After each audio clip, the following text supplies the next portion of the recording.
வணக்கம் நண்பர்களே. இது ஒரு முக்கிய ரிவ்யூ ஆஃப் பவர் ஹவுஸ் கூலி. இந்த படம் இவ்வளோ பிரம்மாண்டமாக எடுக்கப்பட்டு பல எதிர்பார்ப்புகளை பெற்று இப்போ ஓடிட்டு இருக்கு. எல்லாருக்கும் எப்படி இருக்குன்னு கேட்டா மெல்லவும் முடியல, முழுங்கவும் முடியல. அந்த மாதிரி ஒரு கண்டிஷன் தான். ஏனென்றால் ரஜினிக்கு என்ன இருந்தாலும் அவருக்கு உலகம் முழுவதும் மோர் தென் 100 மில்லியன் ஃபேன்ஸ் இருக்காங்க. இந்த டேட்டா நம்ம கடந்த 5 வருஷம் 10 வருஷத்தோட டிக்கெட் சேல்ஸ் பொறுத்து தான் இருக்கு.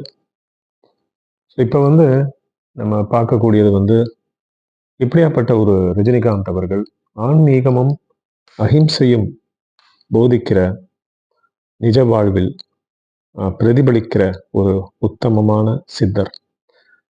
அவர்கள் இந்த மாதிரி சில மோசமான படங்கள்ல நடிக்கிறாருன்னு கேட்டாலே நமக்கு அதை ஜீர்ணிக்க முடியவே இல்லை.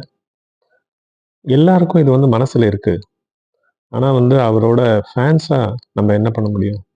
வெளியே அதை சொல்லி அதை நம்ம மற்றவங்க கிட்ட சொல்லி அவமானப்பட முடியாது. அதனால ஓ சூப்பரா இருக்கு, இவ்வளோ பாக்ஸ் ஆஃபீஸ் ஓடுது அப்படி இப்படின்னு சொல்றோம்.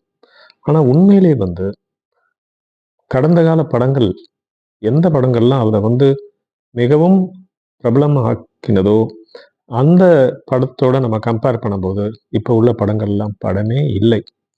அவர் இந்த ஃபார்முலால நடிக்கவே கூடாதுன்னு தான் நம்ம சொல்ல முடியும். இதுதான் ஒரு வருத்தமான ஒரு செய்தி. இதை பத்தி நம்ம முழுசா ஆராய்ஞ்சு பார்க்கலாம்.